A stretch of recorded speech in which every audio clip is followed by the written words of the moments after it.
If you've been watching our videos, you know that this rack, I built this rack last fall and it is awesome. It has worked great. The problem is I have some huge panels, and when those panels are up in the vertical position for winter, they just become a big parachute. What we're going to do is build a windbreak behind here that's going to be here for hopefully a long time. Now, we did have a temporary windbreak that we've since taken down, and so the new windbreak is going to be much bigger, much stronger, much more permanent. But before I can even do that, we're building a power shed here.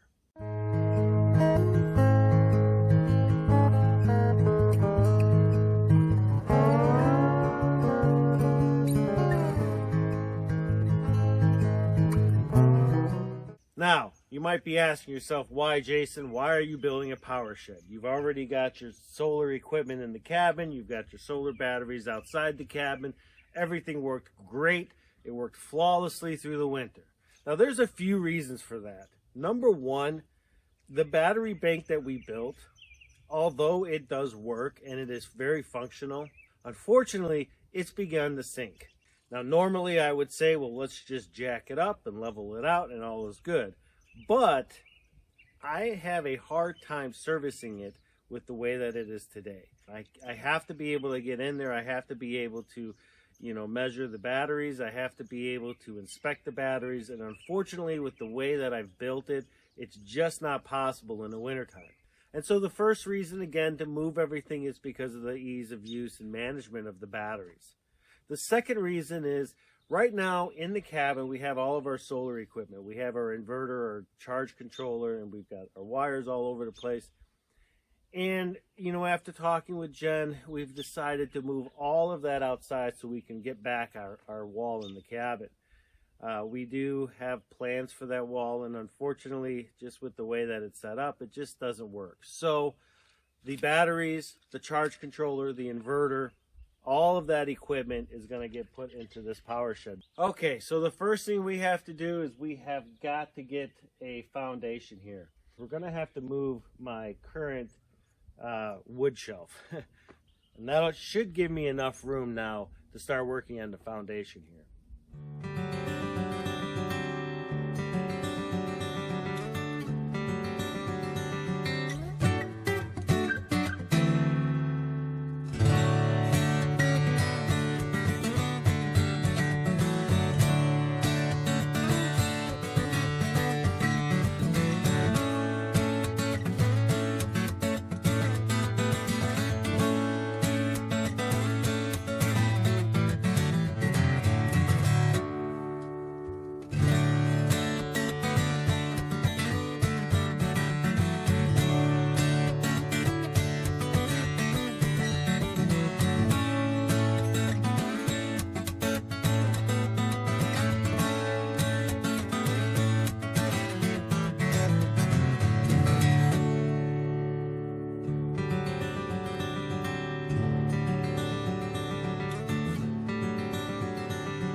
So it's been a solid week or so since we got this area completely cleaned out, and the weather is going to be really nice for the next 5 to 7 days. So we're going to go ahead and get started on this foundation. The first thing that I'm going to have to do here is just kind of map out where everything is going to be, and then spray paint out my footings.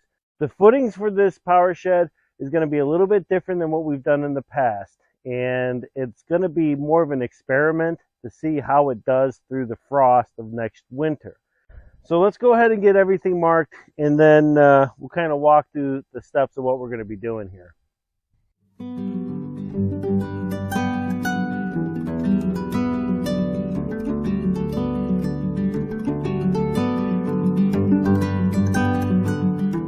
So this shed is actually going to be sitting on top of the cement pillars that we're going to be installing.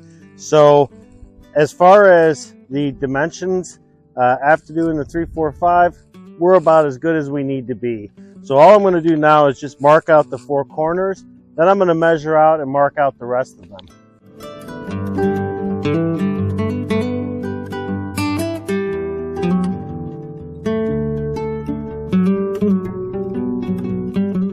So now that I have the general idea of where I'm going to be putting my cement piers, the next step is I'm going to take down the rope and pull the stakes, and we're going to start tearing up this ground where the squares are.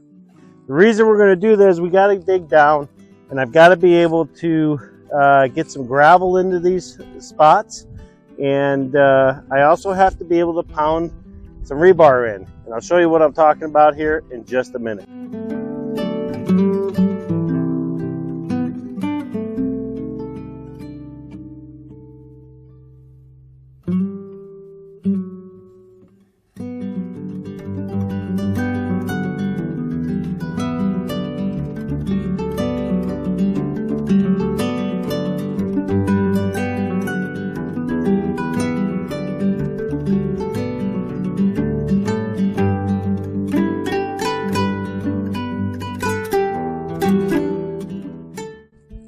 So ideally, I would have used the backhoe to kind of dig up the dirt around these spots, but we don't have one. So I had to improvise and use our little auger. And now that I've kind of broken up the dirt, now I just got to dig it out.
So now that we have all of our molds built for all of the cement pads we'll be installing, the next step is we're going to start pounding in 5-foot rebar.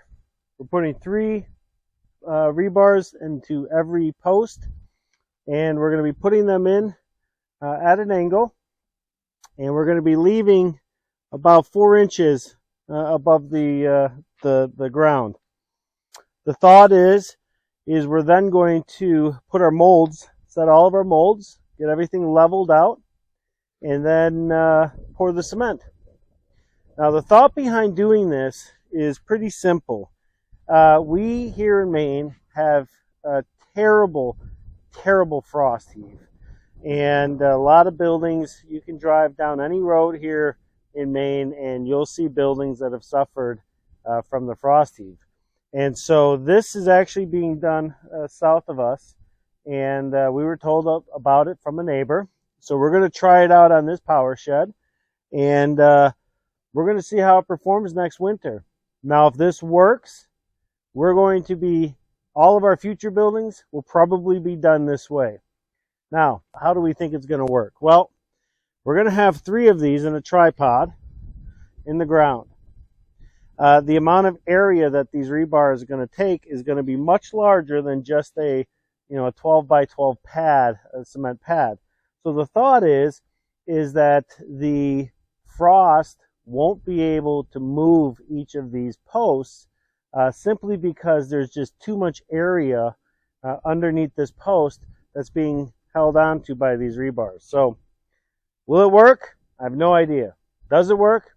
Absolutely.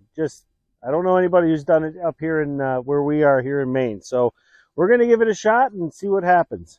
So the first thing we're going to do is we're going to start pounding some rebar.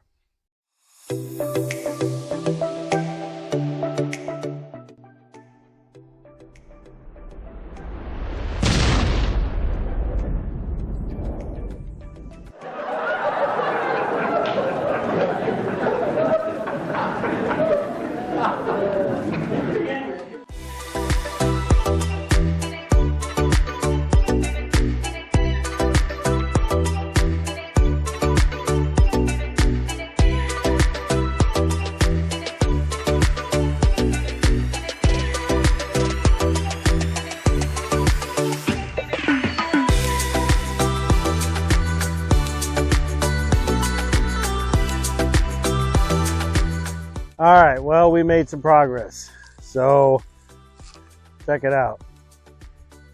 So what we have here is each one of these molds is going to be a cement pillar or cement pad that the shed will sit on.